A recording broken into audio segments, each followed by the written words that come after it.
Bonjour et bienvenue dans le vlog de mattelweb.com numéro 13. Nous sommes le 6 janvier 2024.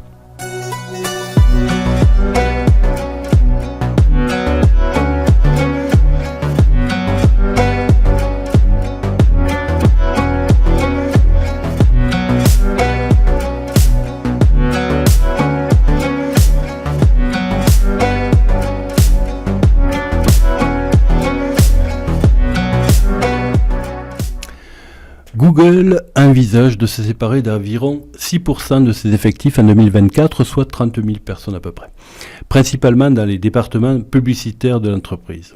Motif, ces emplois seront remplacés par l'intelligence artificielle. Déjà en 2023, le remplacement des journalistes par l'IA dans les rédactions de presse a largement commencé.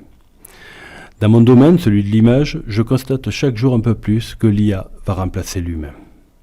Et nous ne sommes absolument pas prêts à ce qui nous arrive. Alors bien sûr, vous allez me dire, oui, mais les machines sont incapables d'émotion. C'est vrai. Par contre, elles peuvent parfaitement simuler l'émotion. Et pour les humains que nous sommes devenus, cela fonctionne très bien. Je me bornerai à vous rappeler que l'humanité a placé les vidéos de chats et de chiens sur Internet au top des vidéos les plus regardées.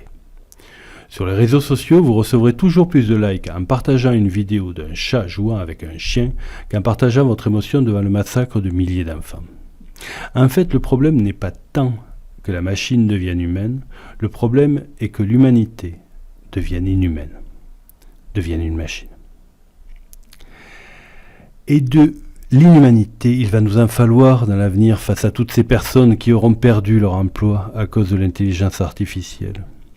La solution pourrait nous venir du Canada, où il est possible là-bas pour un pauvre en bonne santé de se faire euthanasier s'il considère sa situation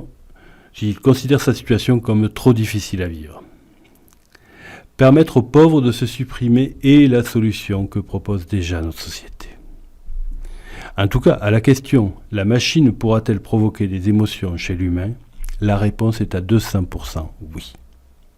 Et c'est déjà le cas. Je viens de vous brosser un portrait pas très optimiste de l'avenir avec l'intelligence artificielle.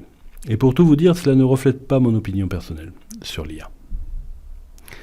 Pour mattelweb.com, j'utilise énormément cet outil. Cela permet de faire baisser considérablement le coût d'une production, de la création d'un site internet, d'un logo.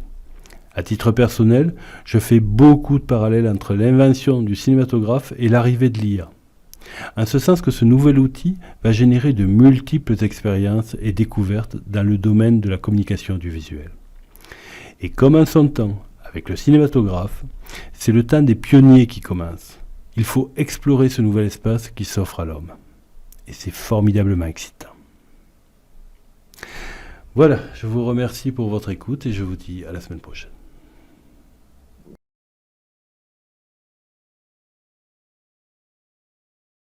Quack, quack.